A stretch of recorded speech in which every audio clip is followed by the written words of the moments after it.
Hello മക്കളെ, അച്ചൂസ് വ്ലോഗിലേക്ക് എല്ലാവർക്കും സ്വാഗതം. അപ്പോൾ ഇന്ന് നമ്മൾ പോകാൻ പോകുന്നത് ഒരു മഹാദേവ ക്ഷേത്രത്തിലേക്കാണ്. അപ്പോൾ എൻ്റെ അമ്മ ദേ ഫ്രണ്ട് നടന്നു പോകുന്നുണ്ട്. അപ്പോൾ നമ്മളിപ്പോൾ അമ്പലത്തിൽ പോകാൻ പോവാണ്. അങ്ങനെ അമ്പലം എത്തി ഗൈസ്. അപ്പോൾ ഞങ്ങൾ അവിടെ രസീത് എടുപ്പിക്കാനായിട്ട് നിൽക്കുകയാണ്. അകത്തേക്ക് കയറാൻ പറ്റില്ല, കാരണം നേദിയായിരുന്നു ഞങ്ങൾ ചെന്ന സമയത്ത്. അപ്പോൾ ഞങ്ങൾ അവിടെ കുറേ നേരം ഇരുന്ന് അമ്മ എന്നെ നോക്കി പേടിപ്പിച്ചു ഗൈസ്. നമുക്ക് ഇഷ്ടമല്ല വീഡിയോ എടുക്കുന്നത്. ഇപ്പം ഞാൻ നിങ്ങൾക്കൊരു സംഭവം കാണിച്ചു തരാവേ. ഇവിടെ വന്നിട്ട് ഇതൊന്ന് കാണാതെ പോയി കഴിഞ്ഞാൽ വലിയ നഷ്ടമാവും.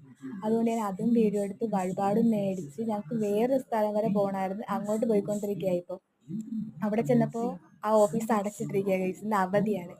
അപ്പോൾ പട്ടി ചന്തൊക്കെ പോയി പോലെ അങ്ങോട്ട് തിരിച്ചു പോകുന്നു. അപ്പോൾ കുറേ നേരമായിട്ട് എൻ്റെ വയറിനെ തള്ളക്ക് വിളിക്കുന്നത് കൊണ്ട് ഞാനൊരു കട്ട്ലേറ്റും ഒരു സർബത്തും വാങ്ങി കുടിച്ചു. അമ്മ ഒരു സർബത്ത് മാത്രമേ കുടിച്ചുള്ളൂ. അങ്ങനെ ഞങ്ങൾ അവിടുന്ന് ഇറങ്ങി ഗൈസ്. അപ്പോൾ ഇന്നത്തെ